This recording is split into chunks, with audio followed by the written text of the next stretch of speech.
Armstrong Valley is conveniently located about 30 minutes away from Harrisburg, and it's an estate winery, so we have about 20 acres under vine, about 100 acres though in the total property. Property goes back to the William Penn family whenever Robert Armstrong received a land grant back in 1769. So there's a lot of history that's tied into the property.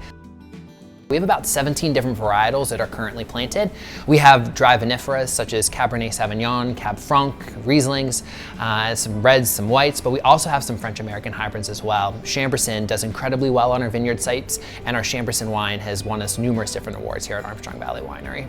It's very important for us as we look at an entire varietal for us to be able to sample from different parts of the vineyard, because from different places, grapes are going to mature at slightly different rates. So even in our different fields, we can notice stark differences from one side of the field to the other, which definitely impacts the drainage and the ability for grapevines to be able to ripen fruit. We want to get a collective sample of all of the grapes and the vines that we're going to be harvesting from at one period in time. So we'll go through the vineyard, we'll select different grapes, we'll blend them together, crush them together, and we'll utilize that to do our laboratory testing. The fruit's gone through a process called veration, where the different grapes and berries are starting to change colors. As that process is happening, there's a lot of chemical reactions that are happening in that grape as well. Those bright green grapes that have yet to turn color are super high in acid and have absolutely no sugar included in it. And whenever we think about wine, it's fermented.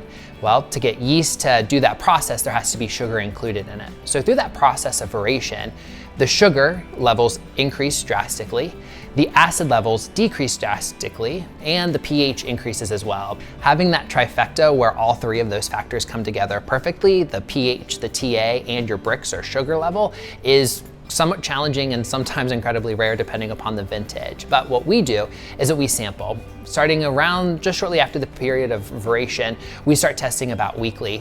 When you open the door into the wine cellar, the first thing you're going to see is our big stainless steel wine tanks, which is really where a lot of the magic happens for a lot of our white wines. We want to make sure that we have a controlled environment, especially as we ferment and age our white wines if we keep them in stainless steel. We keep our wine barrels included there as well, where we age all of our reds and some of our whites, our oak Chardonnay, in French oak. Our reds stay in there for at least 18 months. So our barrels are included in our wine cellar as well. But especially as we look pre-harvest, one of the most important things that we have included in our wine cellar is our lab. So we're able to test for our titratable acidity, our TA, also where we keep our supplies to be able to measure our Brix readings and our pH levels within those grapes before we harvest. Pennsylvania wine is certainly a budding industry. We are so convenient to so many different consumers, but I think the best thing that Pennsylvania wine has going for it right now is that there's a group of winery owners, vineyard managers that are really dedicated to putting Pennsylvania further on the map. There's a lot of really great winemakers, really great grape growers here in the Commonwealth of Pennsylvania, and their dedication to really pushing the industry forward, I think, is the #1 benefit to Pennsylvania wines. Thanks again for watching Pennsylvania Wine Time. We'll see you next time. Cheers.